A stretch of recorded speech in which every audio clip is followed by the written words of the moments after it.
Si vous regardez le budget 2018, qui n'est pas dans la loi de programmation militaire qui commence en 2019, c'est un budget qui est en augmentation de 1,8 milliard. Donc c'est quand même très sensible, l'effort est là.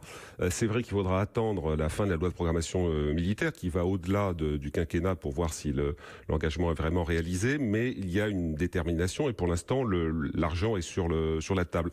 Ce qu'il faudra regarder de près, c'est dans le détail la problématique des pièces de rechange qui sont importantes, les munitions.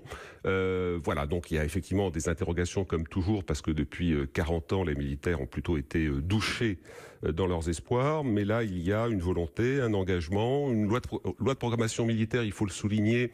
Florence Parly, Emmanuel Macron parle de loi de programmation militaire à hauteur d'homme.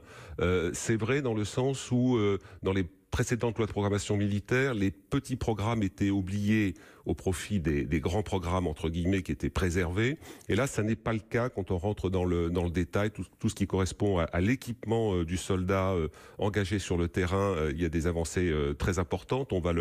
Je vais le commenter demain pour France 2 notamment. Le défilé du 14 juillet. Voilà, avec l'équipement Félin, il y a des matériels pour l'armée de terre qui est vraiment, comment dirais-je, ça correspond aux soldats augmentés, mais de façon très astucieuse. Il y a des matériels nouveaux qui vont rentrer en ligne de compte. Et puis c'est aussi, comment dirais-je, Emmanuel Macron qui tient au rayonnement international de la France. Hein. Il y a vraiment un réveil international de la France très très important et il a besoin aussi d'une défense qui soit pertinente et efficace compte tenu de tous les troubles internationaux auxquels nous sommes confrontés aujourd'hui.